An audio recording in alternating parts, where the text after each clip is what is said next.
Hi there, welcome once again to the Dukascopy TV studio. I'm Ben Jones. There's constant demand for new technologies, and alongside me today to discuss some of them is Yves Zieba. Yves, thank you very much for joining us today. Thank you. So can you begin by explaining some of the reasons for the current demand in new technologies such as augmented reality and the smart glass and lenses sector? Why is there so much emphasis on these kind of business models at the moment? Well, the fundamentals are looking good. We have over 1 billion people in developing countries alone who have actually a vision problem and eye care needs. So with that market size, of course, it attracts a lot of interest from big players from different industries. And it's also a very interesting sector for tech lovers, for geeks, for instance. So they come from typically the gaming industry, and they like to see all this cutting-edge technology that we see in the eye care sector.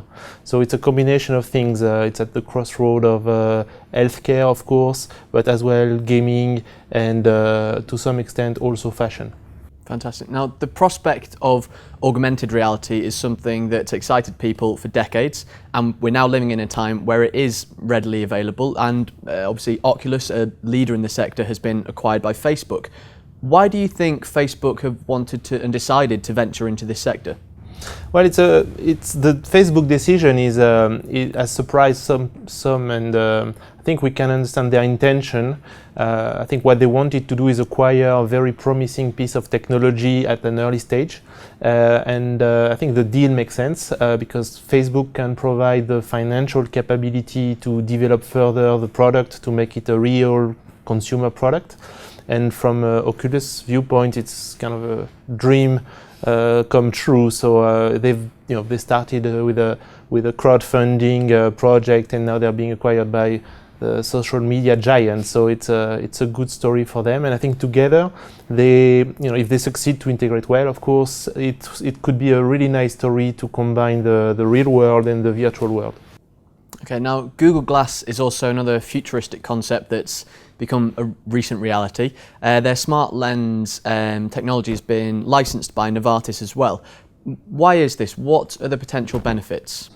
Well, that's a typical example of what the eye care technology, when combined well with other types of technology in medical device and in biotech, can do. So in the example you've mentioned, the Alcon division, which is part of Novartis Group, is actually developing with Google a new solution to provide similar functionalities of what you can have in smart glasses for smart lenses. So it opens up an even bigger market, if you want.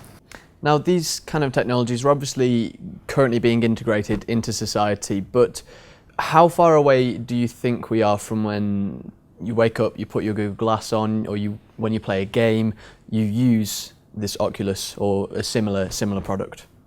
Well, I think some people, some happy few have seen it, have used it already. I think it's going to take probably a couple of months, maybe a year, before it becomes mainstream. So before you can have an Oculus Rift or a similar type of object in a shop for everybody to buy. So that distribution capability is probably one of the things that Facebook and Oculus Rift are going to be working on. But I think next year when we meet, we'll probably be wearing Oculus Rift glasses, both of us. We'd look quite strange, maybe. Yves, thank you very much for joining us once again. Thank you for inviting me. Not a problem.